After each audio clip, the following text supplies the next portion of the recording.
Oke, baik bisa Bu, terima kasih. Saya izin share screen.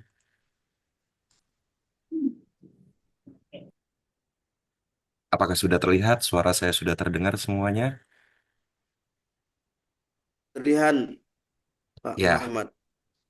izin saya memulai ya. Assalamualaikum warahmatullahi wabarakatuh. Selamat pagi, salam sejahtera untuk kita semua.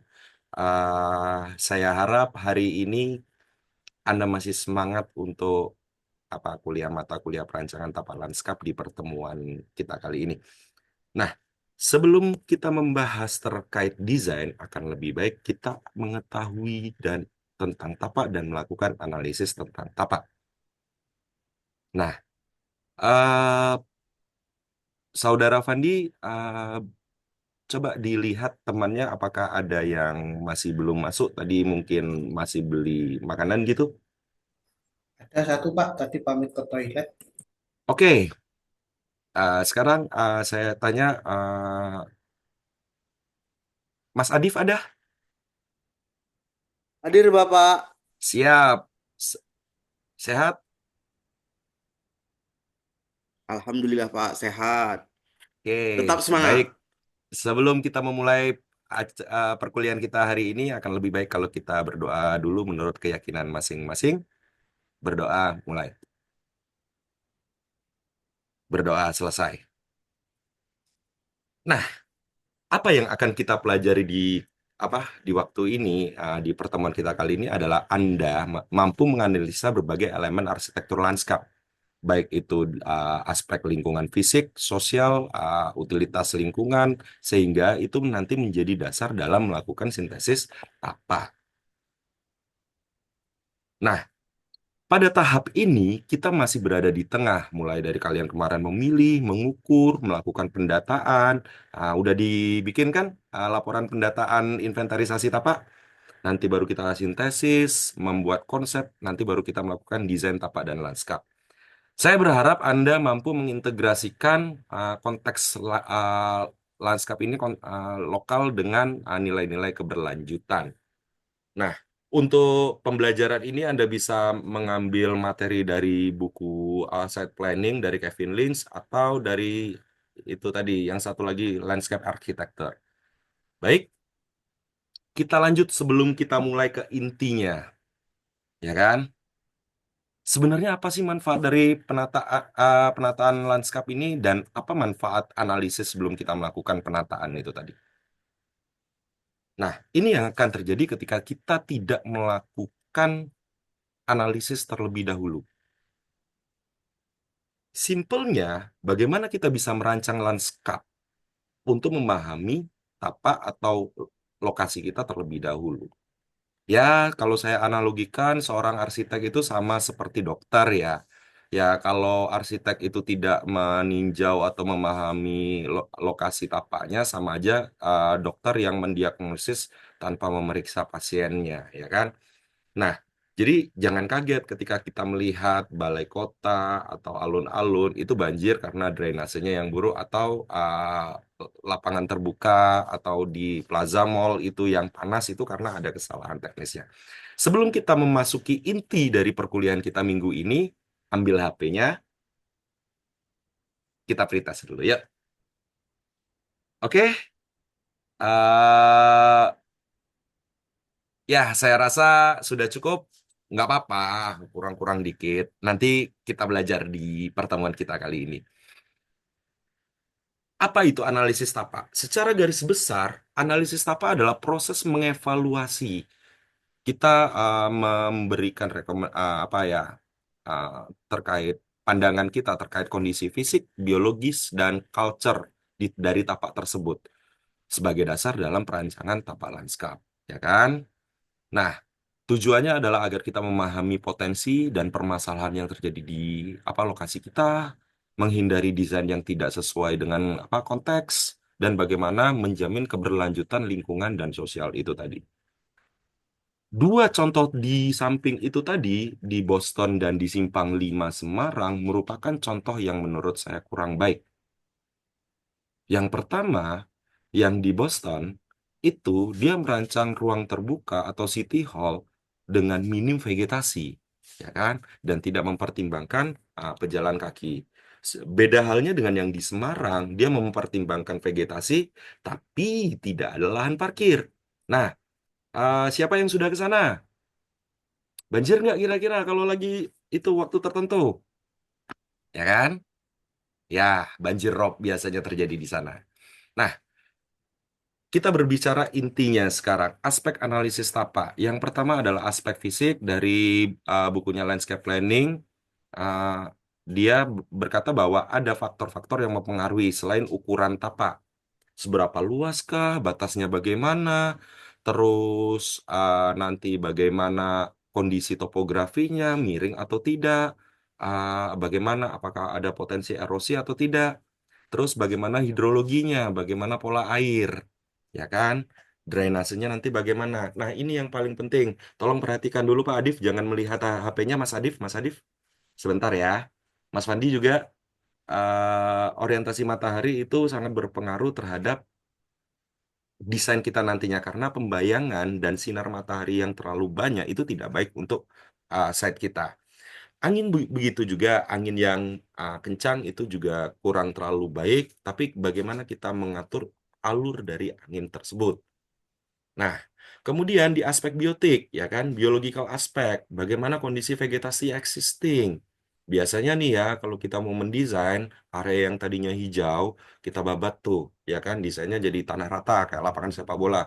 Nggak boleh, ya kan. Nah, jadi kita perhatikan tadi pohon, ya kan, semak-semak, rumput, tingginya berapa, apakah ada tanaman asli, terus bagaimana di situ kalau di daerah tertentu mesti ada ekosistem satwa, kalau di kota mungkin kucing, serangga, reptil. Nah, ini yang menarik ekologi tapak. Bagaimana tapak berinteraksi dengan lingkup ekosistem sekitar. Misal lokasi Anda dekat dengan rawa, dekat dengan pantai, apakah di situ ada kolam, ada empang, atau bagaimana lah yang mempengaruhi suhu dari kawasan tersebut. Nah, ini yang tidak terlihat tapi harus kita survei. Kemarin kalian sudah melakukan survei kan ke lokasi kalian. Nah, yang pertama adalah aksesibilitas. Seberapa mudah lahan kalian diakses, baik itu menggunakan kendaraan ataupun pejalan kaki. Nah, ini yang paling menarik. Mereka yang disabilitas bagaimana? Apakah bisa masuk atau tidak? Yang kedua, aktivitas yang terjadi di sana. Kalian lihat sekarang, apa ada yang jual bakso di depan site kalian, apa tidak? Terus ketika site kalian dekat dengan apa area sejarah, bagaimana itu tadi nilai-nilai historical di sana. Nah, ini yang paling terakhir, pelajari aturan yang terjadi di wilayah Anda, seperti dokumen RT RW dan dokumen perancangan wilayah lainnya. Lanjut. Berdasarkan materi saya tadi, kira-kira seperti inilah tahapan proses dari perkuliahan ini hingga akhir. Mulai dari kita melihat, memilih, sampai nanti presentasi desain setelah melakukan desain tapak. Nah, kita baru di tahap analisis tapak ini. Nah, poin-poin itu bisa kita sederhanakan menjadi tata guna, tata wilayah, terus klimatologi, keistimewaan site, aksesibilitas, dan vista. Sampai di sini ada pertanyaan? Mbak Zia? Oke, kita Jelas kok lanjutkan. Kak, jelas. Ini cara nanti kalian melakukan analisis tapak, ya kan? Kemarin kan sudah tuh melakukan survei wawancara ke lapangan, nanya dengan warga sekitar. Terus kalian sudah punya peta yang kalian print dari Google untuk mendeliniasi batas kafling atau lahan kalian, ya kan? Terus kalian sudah melihat dari citra satelit sebelum turun ke lapangan. Nah, dalam analisis tapak, yang pertama adalah kita melakukan analisis SWOT, ya kan? Apa apa plus dan minusnya? Apa tantangannya di lahan kita? Baru kemudian dari analisis itu tadi, SWOT itu tadi kita bikin diagram aliran atau overlay data. Jadi di situ nanti akan ada bagaimana kondisi existing, bagaimana respon kita, analisis kita, bagaimana respon kita terhadap kondisi existing itu berdasarkan parameter-parameter ini tadi. Oke? Nah, jadi teknik layering ini memudahkan untuk memahami dari keseluruhan analisis ini tadi. Kemudian mapping aktivitas sama kita bisa dalam bentuk site plan atau top view dari map peta kita untuk menentukan zona atau jalur sirkulasi. Nah, pada akhirnya kalian bisa menggunakan software 3 dimensi untuk melakukan simulasi kondisi mikroklimatnya, entah itu pembayangan, terus bagaimana arah mataharinya, dan lain sebagainya. Lanjut. Nah, jadi ini yang ada di New York, ya kan? Ketika dia mengubah jalur rel kereta api yang terbengkalai menjadi ruang terbuka hijau perkotaan, ada di kota New York ini. Jadi dari sana bisa kita lihat bahwasanya kota butuh ruang untuk bernafas, paru-paru, vegetasi, dan lain sebagainya itu dibutuhkan. Nah, apa yang ditambahkan yang menarik adalah karena ini berada di lantai atas, dia menambahkan ram dan lift untuk mengaksesnya, ya kan? Dan menggunakan vegetasi lokal sehingga minim perawatan. Oke, menurut saya apakah ini sudah cukup atau berikutnya ini? Saya izin semenit. Ini adalah penataan lanskap di kawasan Sebelat Bengkulu, ya kan? Di mana ini adalah kawasan konservasi gajah dan ekowisata berbasis masyarakat yang masih dalam tahap perancangan. Jadi di sini kita pisah antara kawasan konservasi milik BKSDA dan milik masyarakat.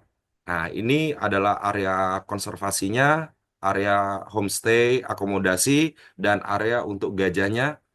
Sedangkan yang di sebelah seberang sana, nah ini tampilannya gajah itu ada di bawah sana. Ini area untuk ekowisata berbasis masyarakat dengan beberapa apa spot untuk UMKM nantinya ya, pengembangan ke depannya.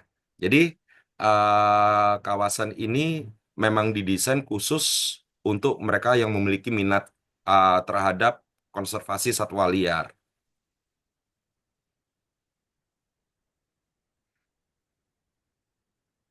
Ini akomodasinya. Nah, ini yang menarik di bagian pulau, bahwasanya eh, akan dibangun area untuk camping, area untuk activity di sana, dan pertemuan antara gajah dan manusia akan terjadi di sana untuk menghindari stres atau hal-hal yang tidak kita pahami secara psikologisnya nantinya. Kan, oke. Kemudian, nih, bagaimana diskusi untuk kita bersama ini ya, untuk teman-teman, aspek analisis fisik terhadap apa menentukan strategi mitigasi bencana di IKN. Nah, yang kita tahu dari hamparan apa monokultur atau hutan ini tadi, ketika datang mulai dari planologi, arsitek, ilmu lingkungan, sipil, dan lain sebagainya, mengubah lanskap yang awalnya bentang hijau tetap hijau, namun dengan lingkungan terbangun yang cantik. Ini merupakan poin dari melakukan analisis tapak yang baik. Kalau tidak, ya seperti di daerah otonomi yang berkembang di wilayah Indonesia, perancangan itu tanpa adanya perencanaan yang matang. Ya, penataan kota hanya sekedar kepentingan dari pemimpin mereka masing-masing di masa jabatan masing-masing. Baik, dari perkuliahan kita kali ini, minggu kemarin kalian sudah belajar inventarisasi tapak. Sekarang analisis tapak yang bertujuan untuk mengevaluasi atribut dari analisis tapak itu tadi, baik itu fisik, biotik, dan social culture. Nah, bisa dilihat di sini adalah diagram terkait bagaimana analisis tapak berdasarkan parameter itu tadi, dan ini ketika tapak itu terbangun, apa analisis tapak itu diterapkan dan tidak diterapkan. Kita kuis lagi. Untuk apa refreshing, apakah kalian sudah memahami semua materi dari saya atau masih belum kira-kira seperti itu? Nah, ini oleh-oleh untuk kalian dari analisis apa materi kita minggu ini ya. Kan kalian sudah melakukan apa observasi lapangan ya minggu kemarin ya, dan kalian sudah mencatat itu tadi. Nah, jadi saya minta apa yang sudah kalian lakukan di lapangan minggu kemarin itu kalian dokumentasikan. Yang kedua, bagaimana kalian melakukan analisis terhadap site lahan atau tapak kalian itu berdasarkan aspek-aspek itu tadi, ya kan? Contohnya ada di sebelah ini. Jadi apa yang Anda kaji, kondisi existingnya bagaimana, penjelasannya bagaimana, apa analisis Anda, terus bagaimana respon terhadap ini tadi, desain ini tadi ya kan, analisis apa terhadap kondisi existing. Yang pada akhirnya nanti pada tahap 2 minggu lagi di sintesis apa kita akan melihat flow ini tadi berdasarkan aspek parameter. Kira-kira seperti itu. Ada yang mau bertanya terkait tugas? Sepertinya sudah cukup. Baik, Pak Fandi, Bang Fandi mohon untuk memimpin doa untuk ke teman-temannya. Siapa? Mm-mm. Saudara Adif, tolong nanti dicek lagi ya kelengkapan tugas minggu kemarin ya dengan teman-temannya ya. Siap, Bapak. Ah, terima kasih. Sampai bertemu lagi minggu depan. Ah, kita doa dulu deh sebelum kita mengakhiri kuliah ini. Berdoa, mulai. Berdoa, selesai. Sebelumnya saya mohon maaf karena materinya terlalu singkat. Mungkin ketika Anda punya pertanyaan atau kalian malu untuk mengkomunikasikannya secara langsung di depan kelas, silahkan WA ke saya. Feel free untuk kita berdiskusi. Terima kasih. Billahi taufiq wal hidayah. Assalamualaikum warahmatullahi wabarakatuh. Waalaikumsalam Assalamualaikum warahmatullahi warahmatullahi wabarakatuh. wabarakatuh. Ya. Waalaikumsalam warahmatullahi wabarakatuh. Terima kasih Bapak Muhammad Nurdita Nugroho. Selanjutnya sesi tanya jawab dan diskusi dengan instruktur kita Bapak Profesor Yohanes, dipersilakan. Baik, Pak Muhammad Nur. Ya, udah berapa tahun ngajar di UNIF, Pak Nur? 5 tahun lebih, Prof. Dari 2017, Prof. Ya, ya, udah ada 5 tahun ya. Iya, Prof. Ada, Prof. Ya, oke deh. Ya, baik. Ya, sudah friendly sepertinya dalam proses pembelajarannya. Semua langkah sudah diikuti dan paparan materi, kemudian simulasi-simulasi gambar gitu ya, sudah ada ya untuk memperkuat pemahaman dari mahasiswa kita. Ya, memang persoalan telapak ya, telapak ini memang menarik ya Pak Nur. Pak Nur dari arsitektur ya, Betul, Bapak. arsitektur. Nah, Bengkulu ini kan termasuk rawan ini, rawan Betul. gempa gitu ya. Nah, ya ini hal yang krusial memang diketahui oleh masyarakat. Ya. Saya ada melihat bangunan Pak Nur. Itu kayaknya tanahnya labil, tapi bertingkat rumahnya. Nah, itu sejauh mana kedalaman pasak buminya itu ya ditanamkan gitu ya. Nah, sejauh mana itu Pak? Pasak bumi itu memang menjaga tidak ambrol ke bawah atau tekanan sisi kiri sisi kanan tanah itu ya. Itu bisa nggak dalam kedalaman itu dia bergeser itu Pak. Ini konten mungkin saya ingin tahu aja karena saya tidak paham gitu. Itu gimana Izin Pak? Profesor menjawab, sebenarnya banyak faktor yang mempengaruhi tanah ya. Ini Hmm. kaitannya dengan fondasi, sebenarnya ada materi namanya penyelidikan tanah. Nanti itu di teknik sipil lebih didalami terkait sondir, Prof. Tapi dalam ranah desain, sebenarnya tanah miring itu akan lebih baik ketika kita melakukan terasering, ya kan? Daripada kita timbun. Karena untuk mencari elevasi datar seperti yang kita lihat di daerah Tanah Patah itu, Prof. Ya kan? Kenapa demikian? Tanah timbunan itu lebih cenderung labil, Prof. Dia butuh waktu yang lama untuk stabil. Sehingga dibutuhkan dinding-dinding di sekitar site untuk menutup. Dan ketika tadi Prof menanyakan masalah fondasi, kami memiliki asumsi awal sebelum melakukan perhitungan bahwasanya tinggi bangunan berapapun, ya kan, mau 20 meter, fondasi itu seperempat sampai seperlimanya. Itu untuk tanah datar.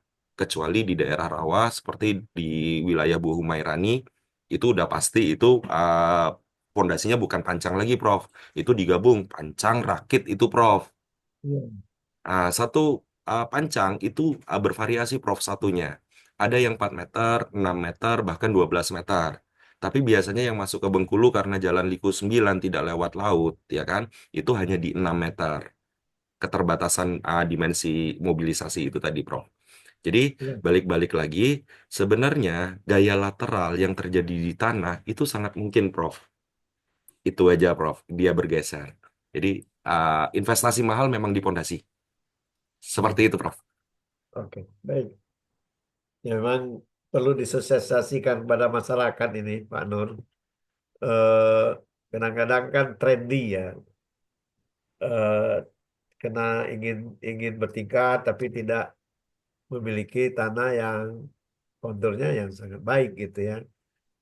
Walaupun kecil tapi tanahnya bagus kalau bisa gitu. Terus ada pertanyaan di luar itu, ada juga membuat pondasi itu dipasang nul pasir di bawahnya. Itu apa memberi kekuatan atau untuk menjaga goyangan juga, Pak? Sejauh mana mempengaruhi? Saya disarankan juga ada oleh teman-teman ya untuk ada orang yang mau bikin gini katanya. Jadi ada antara tanah dasar yang udah dikeruk, kemudian ke pondasi dikasih pasir. Apa betul itu, Pak? Pak Nur? Sangat betul itu, Pak. Iya. Jadi ibarat rel kereta api itu bantalannya, Pak. Oh, Prof. itu. Jadi mohon izin sebelumnya, Prof, hanya sharing. Ya, sebenarnya praktik itu sudah lama ditinggalkan di hari ini, Prof. Oh, Kita gitu. harusnya ketika menggali pondasi, menggali tanah itu tadi, itu 5 cm, Prof, minimal, Prof. Oh, Pasir di itu harus pasang disiram. pasirnya itu ya. Iya. Jadi maksudnya gini, tanah itu kan sifatnya liat. Dia bisa lebih menempel ketika batu itu masuk ke dalam uh, itu tadi kan, lubang itu tadi ketika kita bikin pondasi batu kali. Nah, Iya. dengan hadirnya pasir ini, dia memisahkan elemen itu tadi, Prof. Yang kedua, diuntungkannya ketika terjadi gempa, sebenarnya di atas pasir itu ada namanya batu kosong dulu, Prof. Nggak Oh, usah dikasih semen, namanya unstamping. Baru iya. nanti kita taruh pondasinya. Itu sama kayak apa ya? Roda lah atau pegas dari pondasi itu. Jadi saat ada gempa, itu bisa membantu mengurangi resiko. Bukan menghilangkan gaya gempa ya, Prof. Ya, ya, Makanya ya. bisa kita lihat ketika gempa tahun 2000 atau 2007 itu bangunan lama cenderung lebih kokoh daripada bangunan baru. Ya karena itu tadi, Prof. Iya. Investasi mahal, Prof. Fondasi itu, Prof. Iya, iya. Dia membantu sekali. Oh, iya, Seperti betul. itu, Prof. Ya, jadi ketika pasir itu dihamparkan, Ya, kemudian pondasi dikasih semen, jadi bertaut nggak dia dengan semen itu? itu tidak Ikut akan keras bertaut, juga Prof. nggak? Iya, Hah? karena kan awalnya kan batu dulu, Prof. Oh, gitu. Iya, kita Batu tidak untuk melihat di hari ini. baru Itu ditimbun tadi. pasir, baru pondasi gitu. Betul, Prof. Oh, ya, ya. Oke. Karena waktu digali kan tanah kan masih basah. Nah, Iya, ketika iya, iya. batu kena plesteran itu tadi kan tanah kan mengikat dan memberikan desakan juga, Prof. Betul, Itu tadi. betul. Kita melihat jangka panjang. Oke deh. Baik, kita beri aplaus pada Pak Muhammad Nur. Jadi berapa orang lagi kita ini, Bu Anggun?